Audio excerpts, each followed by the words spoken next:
This website requires registration before use. We have produced this brief video to explain the functionality of the website prior to registration. It is recommended that the individual who holds authority over the entire organization's effort be the registrant and then assign responsibility to others. These may include the registrant themselves, to staff, to allied contractors, and the like. We have specifically developed this tool for the food sales industry because they are such an extraordinarily resource-intensive industry with historically low profit margins. As a consequence, relatively minor savings attributable to any resource, and in this instance specifically energy, is the equivalent to sales as great as $59. As a consequence, supermarkets and other food sales establishments are strongly motivated to pursue these savings. This tool serves not only to conserve energy, but refrigerant losses, water, and waste. In a typical supermarket in the Northeast region, we estimate in our experience that these resources can cost an enterprise as much as $800,000 annually, and in some instances, considerably higher. The tool we've developed serves three primary purposes. It allows you to benchmark your performance, similar to other websites such as Energy Star, but with greater specificity as it applies to the food sales industry. It allows you to explore opportunities for savings associated with resource conservation measures and/or opportunities, which are both capital intensive and/or no cost to your enterprise, and it allows you to manage your operations and maintenance activities so as to better coordinate staff and contractors in pursuing such savings. So let's delve into the functionality of the website, specifically starting with benchmarking performance. As the old adage goes, you can't manage what you don't measure. As a consequence, supermarkets and similar food sales facilities have developed a variety of means to collect such data. This resource is intended to provide a broad overview of the four primary resources that a supermarket manages on a daily basis. One being energy, which is so significant in terms of the operational profit and loss of an enterprise. Second being refrigerant management, which is growing in significance as regulations are becoming more stringent and the consequences of compliance are becoming more important to our society. Water, which is specifically significant in some parts of our country now experiencing drought. And finally, waste, which is a growing problem most everywhere. Here we are at the homepage of the www.smartsupermarkets.org website.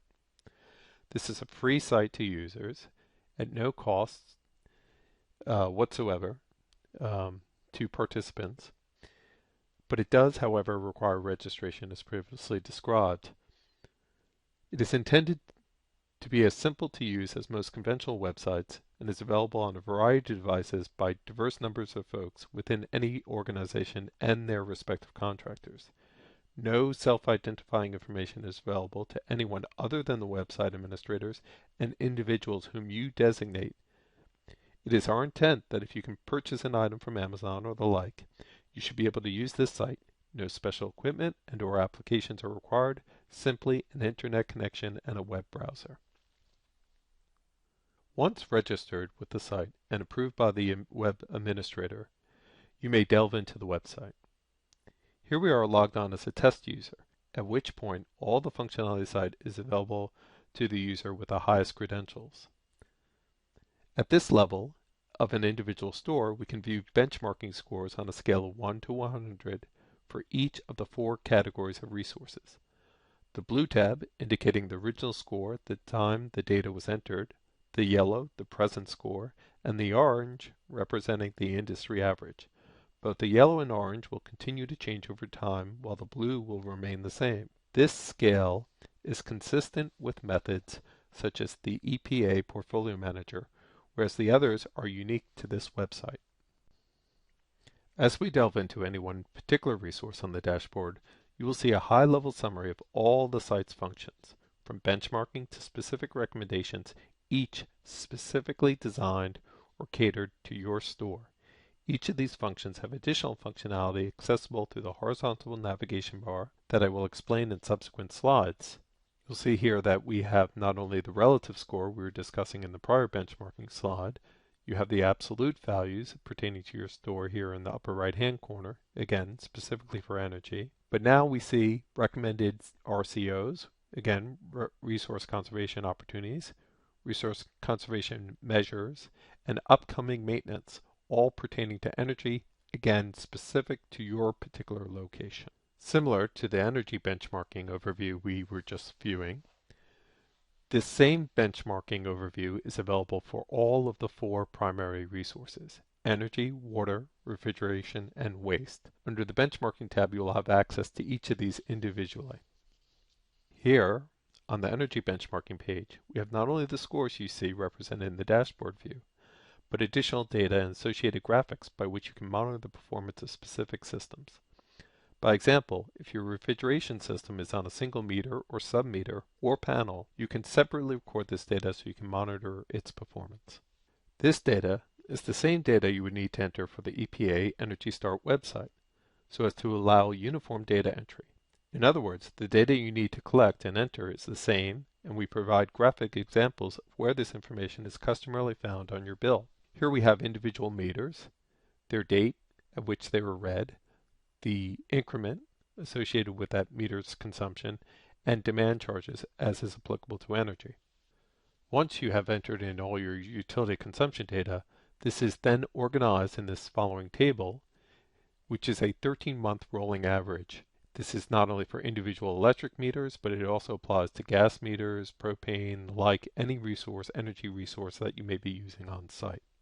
Similarly, the same methods that we used for energy are applicable to both water and waste, where we establish meters, and as the case may be, sub-meters associated with a particular facility. Refrigeration, however, presents its own unique challenges, as this audience probably can well appreciate. Here, rather than treat refrigerant as metered consumption, we used an accrual method by which we maintain an inventory balance upon which we may make transactions. This allows us to look at both the total amount and type of refrigerant across a store and/or a organization and project an estimated leak rate by system in accordance with the EPA regulatory requirements. As illustrated here, we're not only able to monitor the consumption of refrigerant in an individual store or across an organization, but we are also able to track that same refrigerant by its type and by the specific piece of equipment in which it's employed. This presents 2 opportunities. One, products such as R22, which are no longer commercially available or are available in limited supply, can be reused elsewhere within an organization as permissible by regulatory requirements, or we may isolate the significance of a leak rate associated with a particular piece of equipment, which might suggest that that piece of equipment needs to be serviced or potentially replaced. In order to perform these calculations and maintain the associated records, we treat each refrigerant service as if it was a bank transaction, and not only the amount and value of the refrigerant is recorded, but all other supporting documentation such as an invoice and contractor data can be recorded here. This is but one example why having different user profiles becomes significant, as we can allow a service contractor the ability to enter this data but not necessarily change the records if we choose. Similar to the table we were looking at pertaining to energy, we've assembled data for refrigerant use.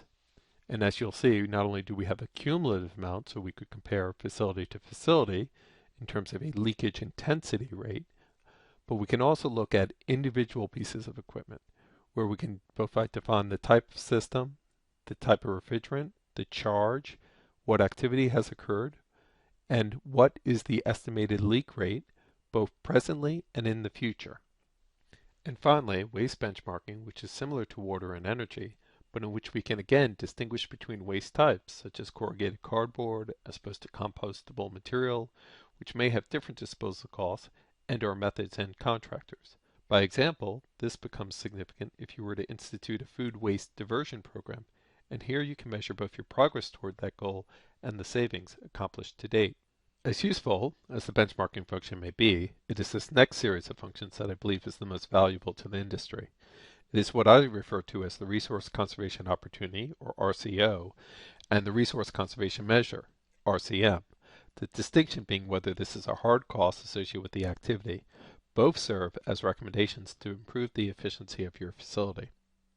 Here we have a list of resource conservation opportunities for a particular location, the quote-unquote test location identified in the upper left-hand side. These resource conservation opportunities, as contrasted to the resource conservation measures, are low and no-cost efforts that could be conducted by a variety of staff members to improve the resource efficiency of your organization.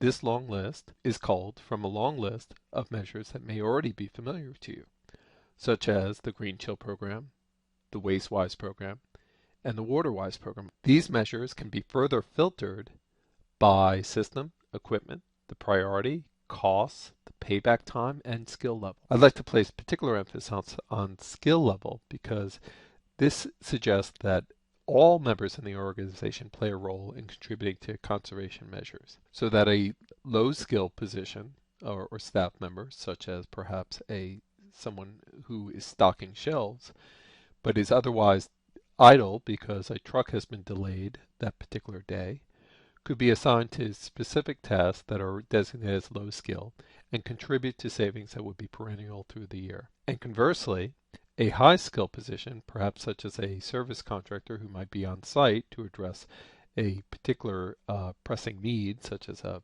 case that's not functioning properly alike, could also be asked to address other concerns that are scheduled or opportunities that might be present to, again, accomplish savings throughout the year.